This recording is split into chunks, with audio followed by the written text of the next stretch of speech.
मुंबईमध्ये ईडीनं आज मोठी कारवाई केलेली आहे। मुंबईमधील मिठी नदी गाळ उपसा घोटाळ्या प्रकरणी ईडीकडनं छापेमारी करण्यात आली। अभिनेता आणि कंत्राटदार डिनो मोरिया याच्या घरी ईडीनं छापेमारी केलेली आहे। डिनो मोरिया आणि केतन कदमच्या घरांसह 15 ठिकाणी ईडीनं छापे टाकले। आर्थिक गुन्हे शाखेनंतर आता ईडी सुद्धा ऍक्शन मोडमध्ये आली। 65 कोटींच्या कथित मिठी नदी गाळ उपसा घोटाळ्यामध्ये 13 जण ईडीच्या रडारवरती आहेत। आज झालेल्या कारवाई संदर्भात काही महत्त्वाचे मुद्दे। अभिनेता आणि कंत्राटदार डिनो मोरिया पुन्हा तपास यंत्रणांच्या रडारवरती आलेला आहे। डिनो मोरिया केतन कदमच्या घरासह 15 ठिकाणी ईडीनं आज छापेमारी केलेली आहे। केतन कदम मिठी नदीच्या घोटाळा प्रकरणामध्ये मुख्य आरोपी आहे। मुख्य आरोपीसोबत डिनो मोरियाच्या कनेक्शनचा तपास सध्या केला जातो।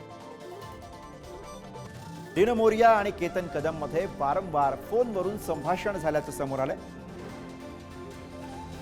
बीएमसीचे सहाय्यक अभियंता प्रशांत रामगुडेंच्या घरी सुद्धा छापा पडलेला आहे। अभिनेता आणि कंत्राटदार डिनो मोरिया यंत्रणांच्या रडारवर। दरम्यान उपमुख्यमंत्री अजित पवार आणि मनसे नेते संदीप देशपांडे यांनी या कारवाईवरती प्रतिक्रिया दिली। बघूयात।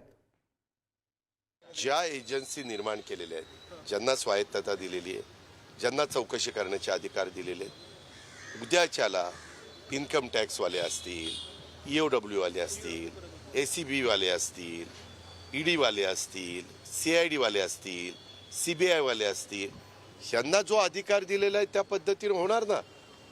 जर त्याच्यामध्ये काही चुकीचं घडलेलं असेल तर पुढची ॲक्शन होतील, चुकीचं घडलेलं नसेल तर ते सगळी त्याची तपासणी करतील आणि सोडून देतील।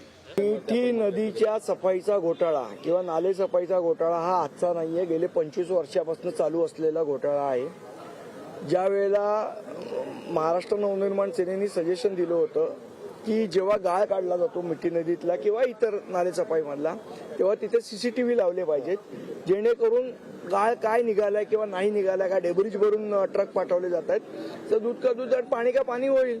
गेल्या 25 वर्षात महानगरपालिकेने तिथे CCTV का लावले नाहीत हा प्रश्न कोणीतरी महानगरपालिकेला विचारला पाहिजे।